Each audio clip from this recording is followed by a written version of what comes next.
No one will be able to be armed. We will take all weapons. It was a human drama with emotions and tensions running high.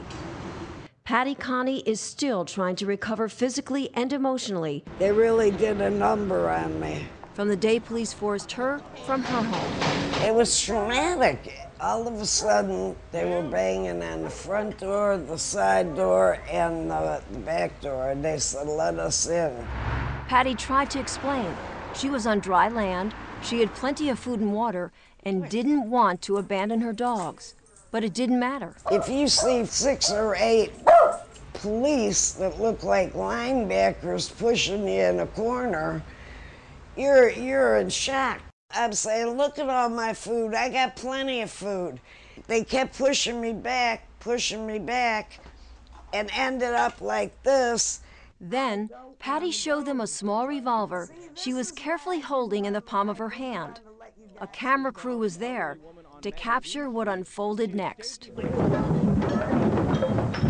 I said, "It's not even loaded."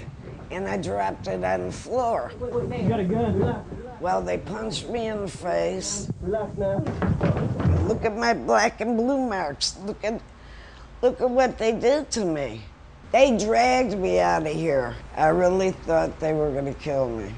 I really did.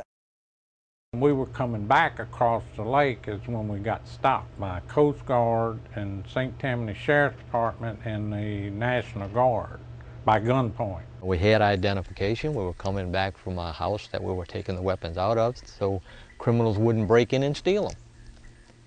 And we've had policemen tell us that that's what they wanted us to do, but not the sheriff in St. Tammany.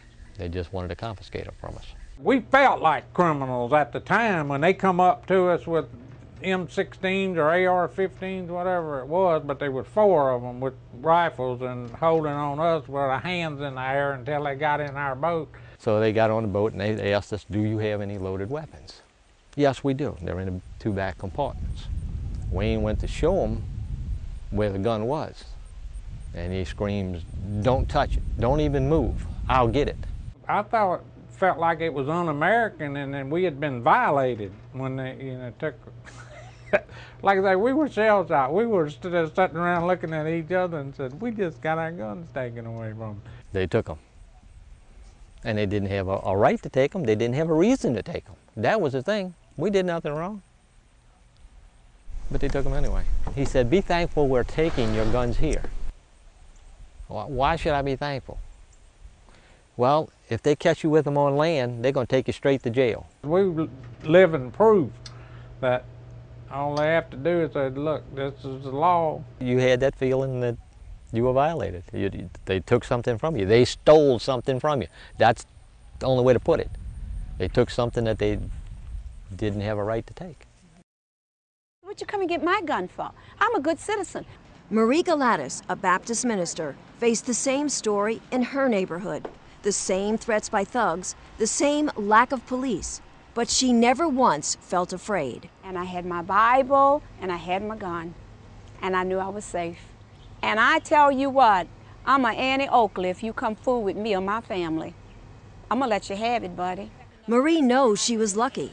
She was never forced to leave home and didn't have her firearm confiscated. It's going against my constitutional rights as a citizen. But Marie remembers how upset she got when the police department threatened to take her firearm. You're letting the thugs get away with everything, and you're coming to honest, good citizens and taking away their protection, and it is wrong, wrong, wrong.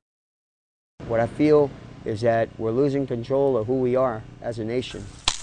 Robert Zoss was forced to evacuate when a tree destroyed both of his family's homes.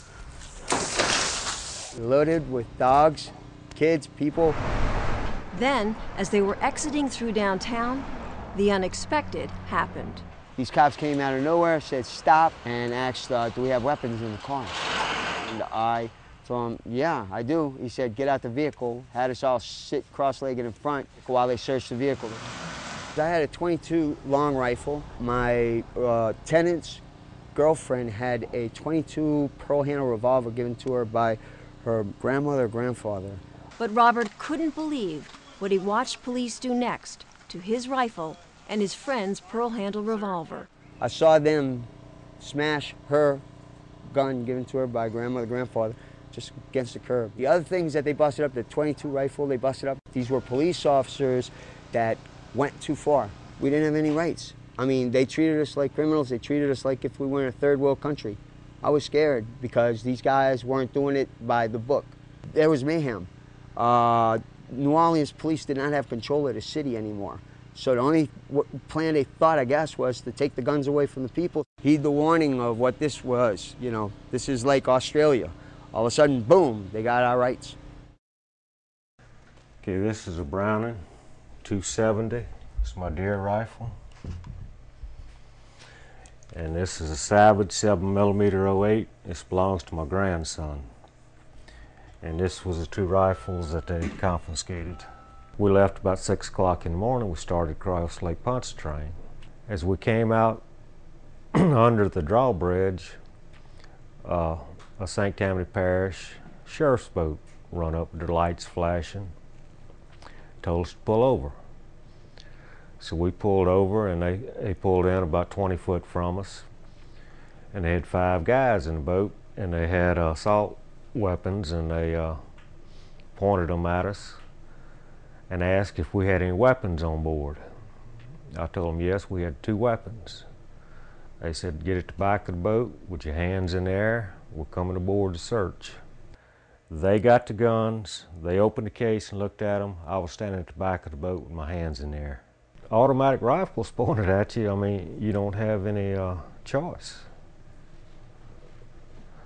I mean, they didn't just have them pointed from their hip. They had them up at their shoulder pointed, you know. I mean, they weren't playing. They asked where we were going. Told them we were contractors for Pala Interstate. We were going to New Orleans to find a route to come in with a barge. So they said, okay, we're seizing these weapons. So I said, I want a receipt for my guns. They said, no, we're not giving receipts. Said if we give receipts, we'd be out here all day writing receipts for all the weapons we've confiscated. It made me angry when they told me to go get a lawyer if I wanted my guns back. That's when I really got angry. They didn't care what your rights were. They were going to deny them. It's not America as we've known it before. It's changing.